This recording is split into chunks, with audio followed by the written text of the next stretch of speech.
Narito na ang mga trending na kwento sa mundo ng social media. Guro na manu-manong idinikit ang mga hard hat sa ilalim ng mga bangko ng kanyang mga estudyante, hinangaan online. Empleyado ng isang courier service company nanawagan ng tulong matapos maaksidente sa trabaho. Wala umunong natanggap na medical assistance mula sa kumpanya. Panukalang barangay ordinance na nagbabawal sa pagpapakain sa mga ligaw na hayop sa Makati City. Inalmahan ng netizens. Pulis na nagpa-bring me challenge ng mga drug user at pusher, sibak na sa pwesto. Pagdadasal at pagtulog, nangungunang coping mechanism ng mga Pinoy ayon sa SWS survey. At Pilipinas, nananatiling world's most disaster-prone country sa 21 sunod na taon.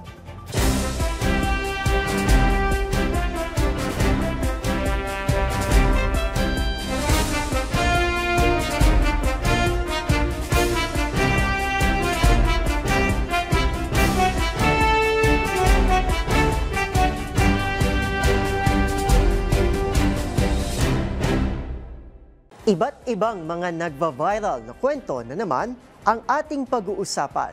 Mga trending sa social media na tiyak hindi lang nakakaaliw, kundi maring kapulutan din ng aral at kung minsan ay makabagbag damdamin din. Kasama ang buong pwersa ng DZRH TV, ito ang TNVS, Trending and Viral Show, nakahandang kumpletuhin ang buong kwento. Masaya, malungkot o isyong pambayan man yan, sagot na namin ng inyong tanghalian. Ako po ang inyong lingkod, Arnold Herrera ng DZRH TV. Una sa Pilipinas, una sa Pilipino.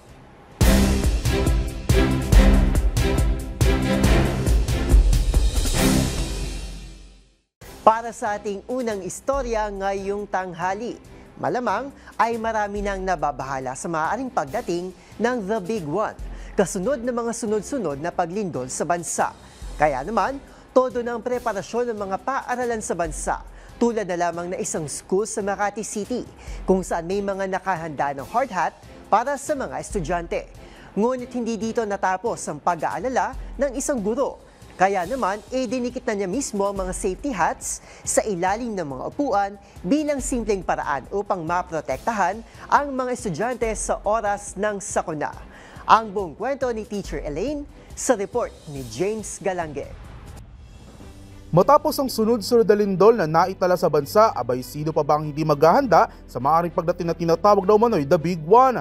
Kaya naman sa Metro Manila, kanya-kanya na ang pagkasa ng mga earthquake drill at paghahanda ng mga safety equipment bilang paghahanda sa mga darating na sakuna. Pero para kay Teacher Elaine ng South Sembo Elementary School ng Makati City, hindi pa sapat na ihanda lamang ang mga gagamiting hard hats, bagkus mano-mano niya pa itong ikilabit sa mga ilalim ng upuan. Kwento ng guro, mismo ang Disaster Risk Reduction Management Coordinator na nila ang nagsabi na dapat ay malapit sa mga bata ang mga kagamitan. Anya, ito'y pagpapakita ng kanyang simpleng paraan para maprotekta ng kanyang mga estudyante sa oras ng sakuna. Nakababahala na rin daw kasi ang mga sunod-sunod na lindol at bagyo, kaya naman sinigurado niyang kaligtasan ng mga mag-aaral. Maraming netizens naman ang nagpaabot ng pagkamanga kay Teacher Elaine. Samantala, ang video humakot na mahigit 2 million views, 35,000 likes at higit 4,000 shares sa Facebook. Para sa DZRH TV, ito si James Galange, una sa Pilipinas, una sa Pilipino.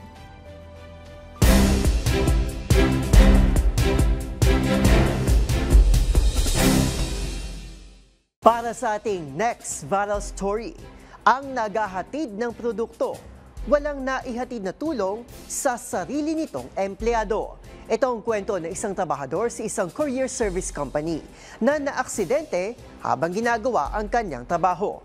Hanggang ngayon kasi, wala pa rin siyang natatanggap na kahit anong tulong mula sa kumpanyang kanyang pinagtatrabahuhan. Kaya napilitan siyang idalang reklamo sa management sa social media. Ano nga bang kasalukuyang kalagayan ng empleyado? Tutukan sa report ni Rose Babiera. Hindi na napigilan na hindi dalhin sa social media ang panawagan ng isang trabahador sa kanyang employer matapos maaksidente sa trabaho at hindi makatanggap ng kahit anong tulong at kompensasyon. Ito ang naging karanasan ni Chantal Min na ibinahagi niya sa kanyang Facebook page. Sa kwento niya habang ginagawa ang kanyang trabaho, aksidenteng naipit ang kanyang kamay sa conveyor belt sa warehouse ng isang courier service company na kanyang pinagtatrabahuhan. At matapos ang insidenteng ito, mag-isa na siyang pumunta sa ospital para sa agarang lunas at dito niresetahan ng mga gamot. Pero ang reklamo ng empleyado, walaan niya siyang natanggap na tulong mula sa kumpanya. Gayong sa oras ng trabaho at sa pasilidad na pinagtatrabahuhan nangyari ang aksidente. Binigyan niya lang siya ng 300 pesos ng isa sa mga coordinator, pero galing pa ito umano sa sarili nitong bulsa. At kinagabihan, dinagdagan pa ito ng parehong coordinator ng 1,000 piso para pambili ng gamot. Pero wala kahit anong medical assistance mula mismo sa management ng kumpanya. Sinabihan naman daw siya nitong magpapahatid ng tulong pero hanggang sa ngayon ay wala pang update na natatanggap si Chantal sa pangakong ito. Daing niya halos hindi siya makatulog sa sakit at kirot na nararamdaman sa kamay. Depensa niya hindi naman siya reklamador na empleyado at maayos niyang ginagampanan ang kanyang tungkulin kaya ang hiling niya ay maayos din siyang matulungan ng kanyang employer. Sa huli nanawagan pa si Chantal sa Department of Labor and Employment o DOLE ng pananagutan sa kalunos-lunos na sinapit, gayon din ang agarang aksyon mula sa kumpanya. Para sa DZRH TV, ito si Rose Babiera. Una sa Pilipinas, una sa Pilipino.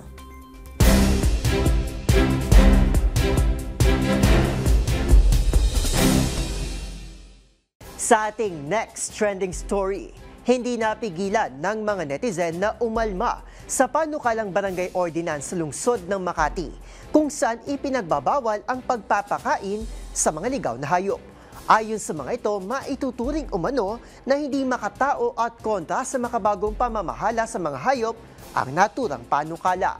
Ang pahayag na ilang animal welfare organization at ang hinaing ng mga tao sa social media sa trending report ni Nili Borja. Ang batikos mula sa mga netizen ang isang panukalang barangay ordinance sa Makati City na naglalayong ipagbawal ang pagpapakain sa mga aso at pusang kalye sa mga pampublikong lugar. Inimbitahan ng Barangay Bel Air ang mga residente at stakeholders sa isang public hearing noong October 28 upang talakayin ang panukalang Barangay Ordinance No. 2025-006 o an act prohibiting the feeding of stray animals in public spaces within Barangay Bel Air and for the other purposes. Base sa nilalaman ng panukalang ordinansa, ipinagbabawal ang pagpapakain ng mga ligaw na hayop sa anumang pampublikong lugar sa nasabing barangay, anuman ang dahilan o dami ng pagkain. May kaukulang multang 1,000 piso para sa sinumang lalabag dito. Agad namang umalma ang mga animal welfare advocates at mga mamamayan, kabilang ang non-profit organization na Potion Project na itinuturing ng panukala bilang hindi makatao at kontra sa makabagong pamamahala sa mga stray animal. Iginiit ng grupo na dapat pasalamatan ang pamahalaan ng mga individual at organisasyon na voluntaryong tumutulong sa maayos na paraan ng pagkontrol sa mga stray sa halip na parasaan sila. Giit nito, marami sa mga nagpapakain ang nagpapakapundi ng mga hayop na bahagi ng responsableng stray management.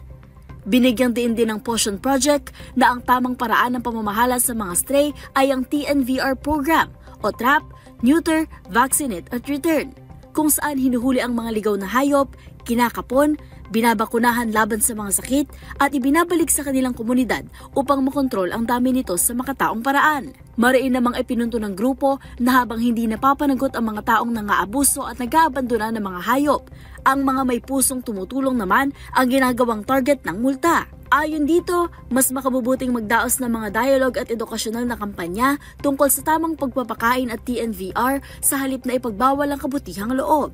Sa mga social media post, marami rin sa mga netizen na nagpahayag ng galit at pagkadismaya sa panukalang batas. Marami ang nagtuligsa sa kakulangan naman ng empathy ng mga panukalang ito at nanawagan na parusahan sa halip ang mga irresponsableng pet owner. Dahil sa malawakang pampabatikos, ibinalita ng isang Facebook user na nahinto muna ang pagtutulak sa nasabing ordinansa at magkakaroon ng karagdagang pag-uusap sa pagitan ng mga opisyal at ng mga animal advocate upang magbuo ng mas angkop na panukala. Base sa Animal Welfare Act of 1998, ipinagbabawal ang anumang uri ng pagmamalupit, pang-aabuso o pagpapabaya sa mga hayop, kabilang ang hindi pagbibigay ng sapat na pagkain, pangangalaga at masisilungan. Para sa DZRH TV, ito si Mili Borja, una sa Pilipinas, una sa Pilipino.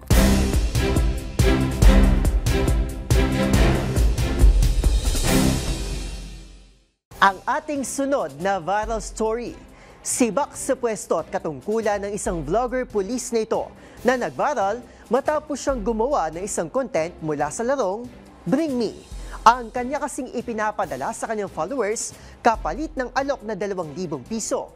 ay hindi gamit o bagay, kundi mga drug pusher at user umano. Ang buong kwento tutukan sa report ni Rovic Manuel. Sinibak na sa pwesto ang isang vlogger na lalaking pulis na ito sa Talisay City sa Cebu. Yan ay matapos na gawin ng isang kontrobersyal na social media content sa Facebook.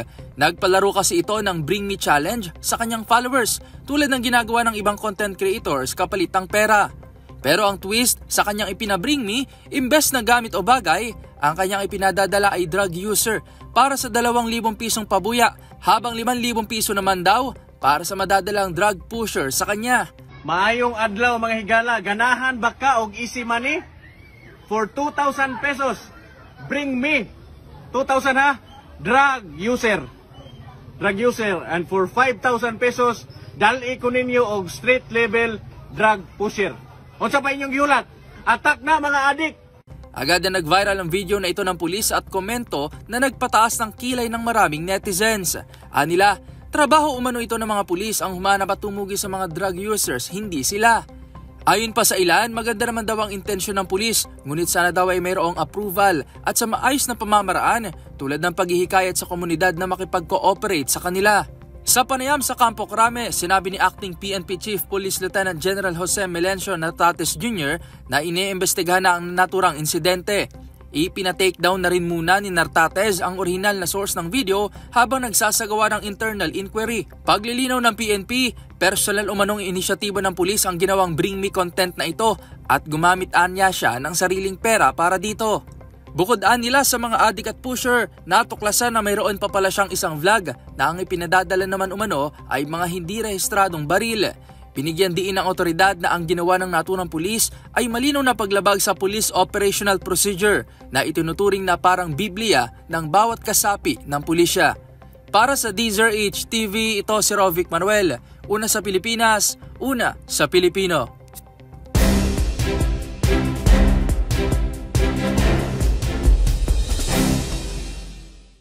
Ang ating sunod na istorya, maliwanag pa sa sikat ng araw na sa harap ng maladagat na pagsubok ng buhay, nananatiling sandigan ng mga Pilipino ang kanilang mga espiritualidad o ugnayan sa isang may kapal. Ito rin kasing lumabas sa pinakuling survey ng Social Weather Station o SWS, kung saan 16% ng mga Pinoy ang kumakapit sa panalangin sa tuwing naharap sa matinding stress. Ang buong detalye balikan sa aking report. Sabi nga ng aktres na si Alma Moreno, dasal-dasal lang talaga. At bagaman pinagtawanan ng publiko noon, tila may katotohanan din ang kanyang tinurad.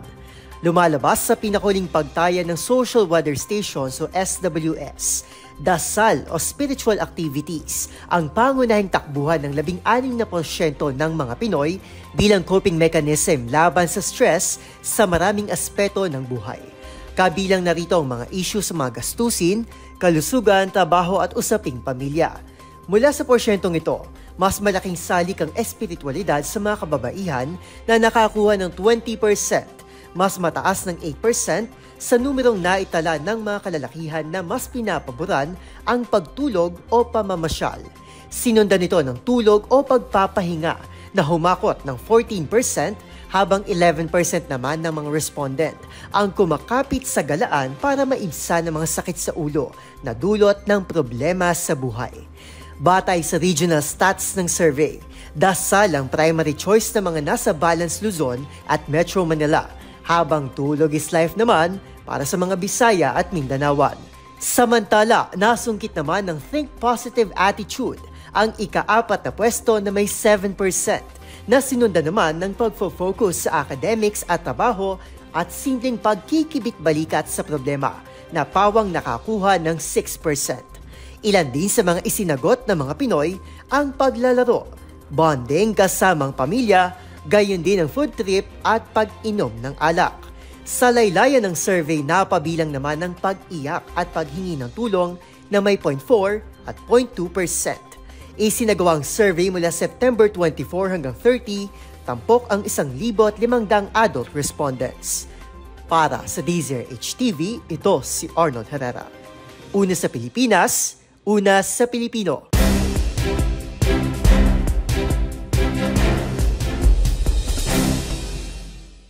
Sa ating huling viral story, bagyo, lindol at pagsabog ng bulkan. Tila lahat na ng kalamidad ay sinalo ng ating bansa. Mga kalamidad na sumubok sa katatagan ng Pilipino at nagpatapang din sa pagtawag ng pananagutan sa ating pamahalaan, lalo na sa mainit pa ring usapin ng flood control projects. Sa katunayan nga, lumalabas sa panibagong rankings ng World Risk Index na nangunguna pa rin ang bansa bilang world's most disaster-prone country for 21 straight years. Ang ibang detalye sa report ni Dustin Bayog. Sa ika-21 taon, nananatiling numero 1 ang Pilipinas sa most disaster-prone country sa buong mundo. Ito ang lumalabas sa panibagong listahan ng World Risk Index ngayong taon, kasunod ng pananalasa ng Bagyong Tino sa Visayas at Palawan at kumitil na sa halos 100 katao. Nakapagtala ang bansa ng 46.56 risk score na bagamat kaparo lamang noong nakarang taon ay mas angat pa rin ito sa 192 na bansa sa buong mundo. Ang naturang index ay sumusuka sa exposure ng isang bansa sa mga kalamidad tulad ng bagyo, pagbaha, lindol at iba pang indicators kabilang kahirapan, inequality at sistema ng kalusugan. Ayon dito, river at coastal flooding ang pangunahing banta sa bansa mula sa iba pang calamity hazards. Mataas din ang pagiging vulnerable ng bansa sa 54.2 very high score, gayon din sa coping capacity ng mga probinsya at lungsod sa 58.54 index score, pagpapakita raw ng mahinang infrastructure pagdating sa disaster control projects at mahinang social services sa recovery. Naitala naman ng mga probinsya ng Cagayan, Agusan del Norte, Pangasinan, Pampanga, Maguindanao at dito sa Metro Manila ang mga most at risk places sa bansa na mayroong 82% exposure. Samantala, nagpahayag naman ang ilang mababatas ng pagkakaroon ng nature-based at sustainable na solusyon sa halip ng mga infra project na hindi naman kaya solusyonan ng buo ang problema ng bansa sa mga kalamidad. Para sa DZRH TV, ito si Dustin Bayog. Una sa Pilipinas, una sa Pilipino.